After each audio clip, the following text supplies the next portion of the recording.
Значи, ние во Скопје, тука немаме видено француски предлог. Ги работев сите тие документи, заедно со многу други. Францускиот предлог на крај со Макрон директно на тие 2-3 точки јас го работев. Значи, ние во Скопје, тука немаме видено француски предлог. Ги работев сите тие документи, заедно со многу други. Францускиот предлог на крај со Макрон директно на тие 2-3 точки јас го работев. Имавме често муабети за името. Ќе го смениш името и никој нема да знае и утре ќе се викаме не знам како. Не може. Мора да дојдеш во институциите. Во тој момент ја ви тврдам, сите што беа до последен десетици и десетици илјади луѓе во мај, на 17 мај. И сите слободарски граѓани, колку год да звучи као фраза, душата ќе му извадат на тој што евентуално би го потпишал тоа. Нема да го остават у таа фотелја у која е. Значи ја не се сомневам, мислам дека шанси нема за такво нешто, али ако има, во интерес на нашата заедничка иднина, ние мора да му земеме мерка на тој човек или на тие луѓе. Марика лета со авион. Ама и Стево председателот лета. Поточно, него го летаат бугарите. Слаба точка му се бугарите. Борисов му е љубав и голема невозвратена, а бугарскиот председател Радев го лета каде сака и како сака, со неговиот председателски авион. Бугарски. Што време, не време. И во ова време не време кога бугарите бришат пот со нас, кога ги побугарчуваат Кирил и Методија и македонскиот јазик и азбука, Стево ја прифати понудата на Радев да се повози на неговиот авион. Да се повози до Ватикан, баш на чествувањето на двајцата браќа просветители, како ние да немаме наш авион мајката. А имаме? Па што знам јас? Не може да немаме, си викам, сепак сме држава. А држава сме стварно? Добро, може имаме авион, ама сигурно е расипан или нема гориво, а може му е дупната едната гума, па не знам, дреме тамо во некоја гаража, немаат резерва, може нашиве. А може имаме авион, нема дупнати гуми, ама немаме пилот во авионот и тоа може да е причината. И шо да преш да си на местото на Стево, нели во тој случај? Па мора да се снаоѓаш, ама баш со авионот на бугарскиот председател ли мораше да лета, со авионот на Радев. Истиот оној Радев кој не пропушта можност да каже дека сме бугари, дека јазикот ни е бугарски дијалект и дека сме создадени од Коминтерновската епрувета на Тито во 1944 година. На овој тип му дозволи да те лета, бе, љубави. На овој тип ме заебаваш. Не, стварно ме заебаваш. И добра, ај кажи како беше летот со Радев, а? Небото сигурно беше мирно по прашање за ветото и потеклото на Гоце Делчев, или може би за време на летот ве тресеа турбуленции кога виграше некоја бугарска стюардеса на шипка. Чекај, само да те прашам, ти, љубави, седеше до Радев за време на летот или онака те бапнаа кај куферите во багажникот? Оти со бугариве никогаш не си на чисто. А може немаше слободно место ни кај куферите, ниту кај патниците, па Радев мораше да те седне на... Не, сега не сакам да бидеме булгарни, односно безобразни, да? Уште ли не ги научивте бугарите, бе, љубави? Изгледа Господ кој делел достоинство и патриотизам вас ве држал заклучени во подрум. Освен ако бугарската стюардеса играла на шипка, не гледам друга причина зошто ти би влегол во бугарски авион. Подобро со тротинет да тргнеше во Ватикан. Малку ќе се помачеше до душа, тој ќе ти излезеше душа, ама па вака исто си ко без душа. И без топки волнени. А во политиката ништо не се добива без пар топки волнени. Ништо. Добро, и? Еве стигнавте со Радев во Ватикан со неговиот авион. И после, После Стево му го даде новиот дрес на македонската фудбалска репрезентација на папата на кој пишуваше Папа Франциск. Со К на крајот. А папата е Францис. Не се чита тоа К.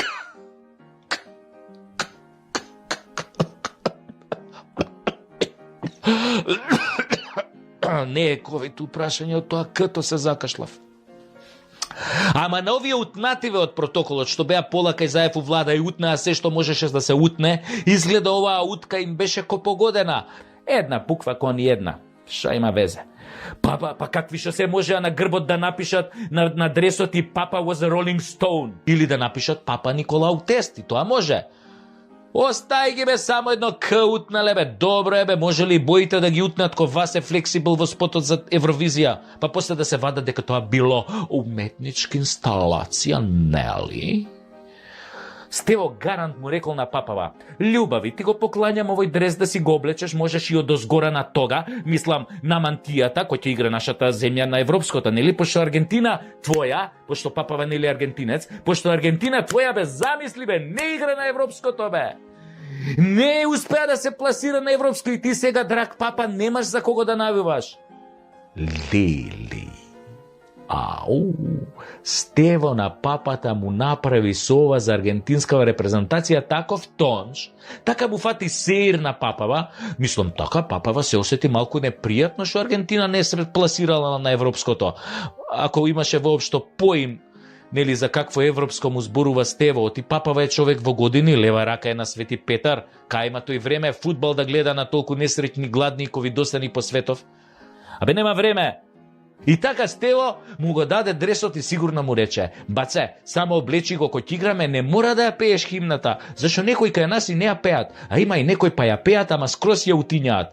А има во нашава химна до душа нешто така гоце, моце, шуми, гори, езера, реки, ама тоа не е битно, папа. Кога ситници како химна биле битни, најважно е дека те поздрави Зоки, мојот шеф, многу те поздрави и рече да навиваш за нас против Холандија, зашто после Бугарија со нив ки имаме спор, со холанѓаните ки имаме спор. Да бе, ако бугарите ни го тргнат ветото, некојаш после гарант холанѓани веќе ни стават вето за марихуаната, но или им влегуваме во пазар. Му викав ја на Зоќе да садиме лалиња, ама он вика: "Ја на шо ти личам бе тебе, кај се видело лале да се пуши." Мислам, ја кажи му на папата да навива за нас, ети дрес му однесе, ама сте го пишале на кирилица. А ја ќе му се јавам лично да телефон, знам ја латински, мислам, тоа е она што се пише на латиница, сум учел заедно со англискиот и го зборам као англискиот, мислам. И следниот пат, не му носи тие глупите дресови што се носат врз бела кошула. Однеси му железни опинци. Тоа е вистински сувенир, символизира колку ние како народ сме упорни во решавањето на европските проблеми. Па ја еве, на пример, кој ќе решам некој проблем, па то бетон бе, па се е бетонирано бе. И така Стево везел за најважни споредни работи, а папава само трепкал со очињата и барал помош. Барал помош од сите, ама најмногу од Свети Петар, да го спаси побрзо од ликов. И Стево видел дека тенка му е приказнава кој секогаш, па го оставил бугаринов Радев да си позборува со папата за државнички работи, нели околу Кирил и Методи, бидејќи Стево изгледа таму беше отиден во Ватикан само дресот да му го однесе и поракава од Зоќе Заев. И после се дозна дека на враќање Радев го прашал Стево нели кај да го остават, а овој рекол: "Вози ме за Софија, од ја после од таму ќе си фатам пешки да си се прошетам малце, да се надишам воздух, нели?" Радев мислел дека овој нешто го прца и одма сакал да го симне од авионот, ама еден од советниците му рекол дека не е добро што некој што се вика Стевчо или Стево, нели, да го симне од авионот пред полетување, не е културно, не е убаво.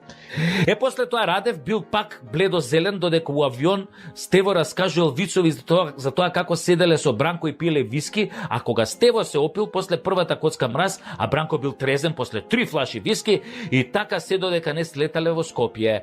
А папава Франциск